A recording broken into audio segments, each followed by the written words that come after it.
রাতে ডিনার বানাতে গিয়ে আমরা কিন্তু একদম নাজেহাল হয়ে যাই। প্রতিদিনকার সবজি রুটি কেউ খেতে চায় না, আবার অল্প চিকেন থাকলে কার মুখে দেবো সেটাও ভেবে পাই না।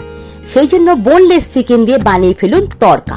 কড়াইতে সর্ষের তেল দিয়ে পেঁয়াজ কুচনো দিয়ে ভাজুন, তারপরে বোনলেস চিকেন দিয়ে দিন, তাতে দিন গুঁড়ো লঙ্কা, হলুদ গুঁড়ো আর আদা রসুন কাঁচা লঙ্কা টমেটোর পেস্ট, সামান্য জল দিয়ে কষাতে থাকুন, দিন অল্প চিনি। আর অন্যদিকে মুগ কড়াই ভালো করে কুকারে সিদ্ধ করে রাখুন। চিকেন যখন বেশ সেদ্ধ হয়ে যাবে তখন পরিমাণ মতো নুন দিন। একদম তেল ছেড়ে এলে মুগ কড়াই সেদ্ধটা ঢেলে দিন, যদি জল লাগে অল্প একটু জল দিন। তার সঙ্গে দিন সানরাইজের তড়কা মশলা। এই মশলা দিলে ভুরভুর করে একটা তড়কার গন্ধ লাগবে।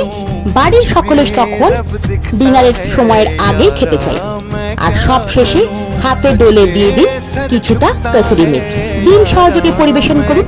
ভালো লাগলে লাইক দেবেন। আমি খোসপাড়ি পরম্পরা চৈতালি ৮টা ৮২।